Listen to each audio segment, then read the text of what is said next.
Hello, I'm Severin Suzuki speaking for ECHO, the Environmental Children's Organization. We're a group of 12 and 13-year-olds trying to make a difference. Vanessa Suddy, Morgan Geisler, Michelle Quigg, and me.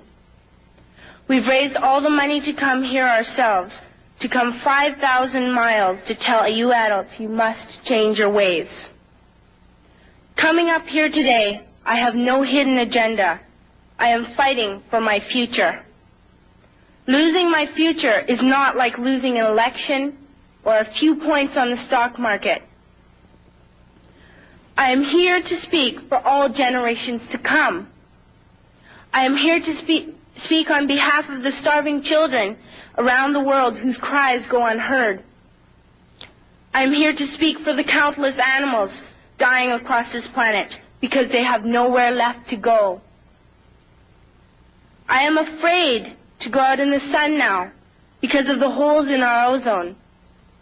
I am afraid to breathe the air because I don't know what chemicals are in it.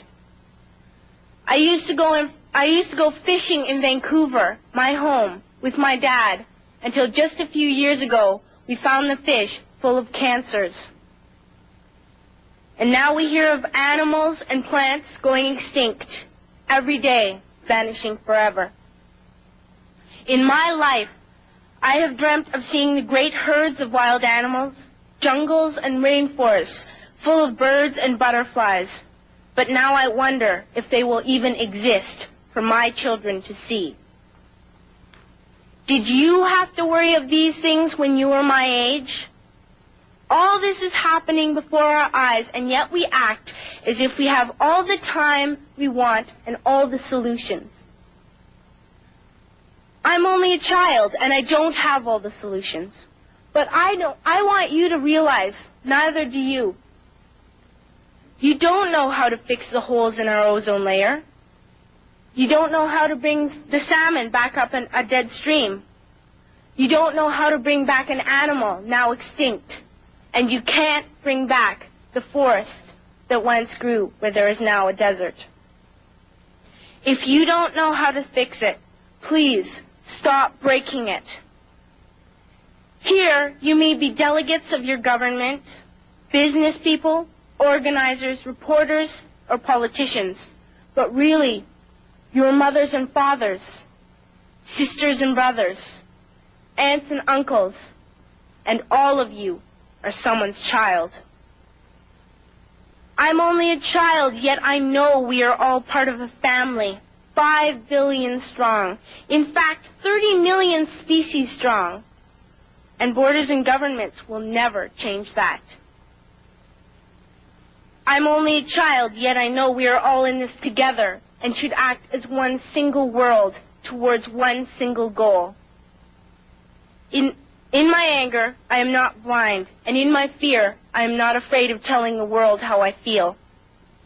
In my country, we make so much waste. We buy and throw away, buy and throw away, buy and throw away, and yet northern countries will not share with the needy. Even when we have more than enough, we are afraid to share. We are afraid to let go of some of our wealth. In Canada, we live the privileged life, with plenty of food, water, and shelter.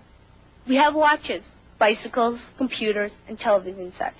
The list could go on for 2 days. 2 days ago, here in Brazil, we were shocked when we spent time with some children living on the streets. This is what one child told us. I wish I was rich.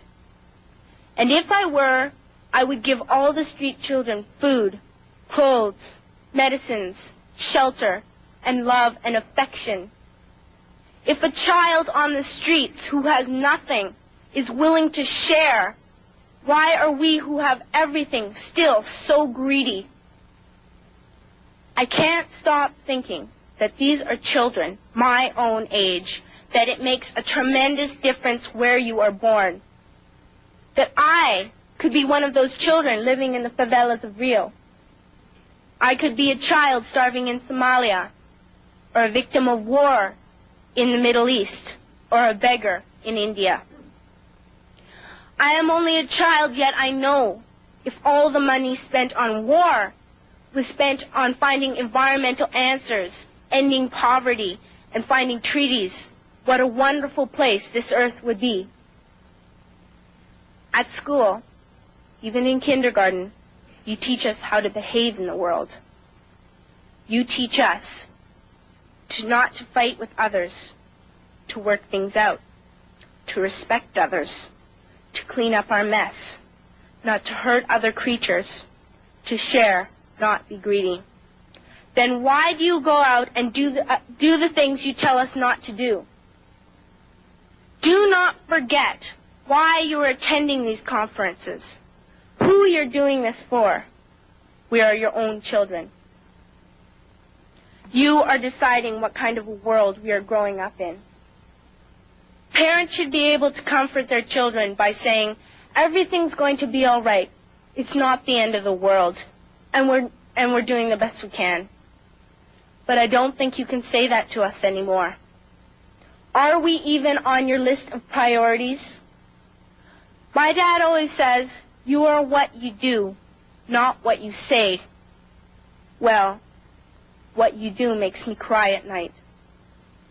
You grown-ups say you love us, but I challenge you, please, make your actions reflect your words. Thank you.